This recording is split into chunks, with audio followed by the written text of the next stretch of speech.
शिव नवरात्रि पर्व 9 दिन का हुआ है यहाँ। और शिवरात्रि कल संपन्न हुई है। शिवरात्रि पर्व जिस तरीके से परंपरा अनुसार मनाया जाता है, वैसे ही यहाँ परंपरा अनुसार इस पर्व को संपन्न किया है। रात्रि 12 बजे से भगवान की 4 पहर की पूजा होती थी, वो संपन्न हुई। उसके पश्चात भगवान महाकाल को राज्यशाही मुकुट जो फूलों से बनता है वो धारण कराया गया और भगवान पर सप्तधान भी अर्पण किए, बेलपत्र भी भगवान पर अर्पण किए। और इस प्रकार से भगवान को सेहरे का, जो सेहरा बोलते हैं, शाही मुकुट को, जो पुष्पों का है, उस मुकुट भगवान का ये दृश्य जो है, जो प्रतिमा को दर्शन है, वो राजा का दर्शन है, क्योंकि अवंतिका के राजा हैं, इसलिए राजा दर्शन उनका लोगों ने किया है।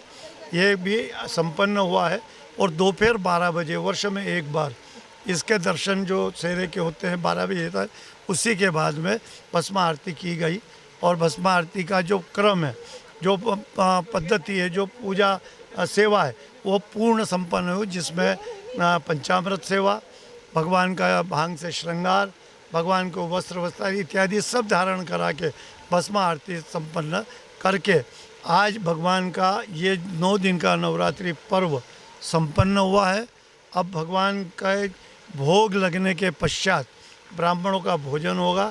जिन ब्राह्मणों ने 11 दिन तक भगवान का अभिषेक, पूजन, लघु रुद्र इत्यादि करके एक एकादश नवरात्र ने एक टाइम उन्होंने भोजन किया था। कल जो शिवरात्रि पर्व, उन्होंने पूरे समय 11 ब्राह्मणों ने किसी प्रकार का भोजन प्रसादी अन्न ग्रहण नहीं था।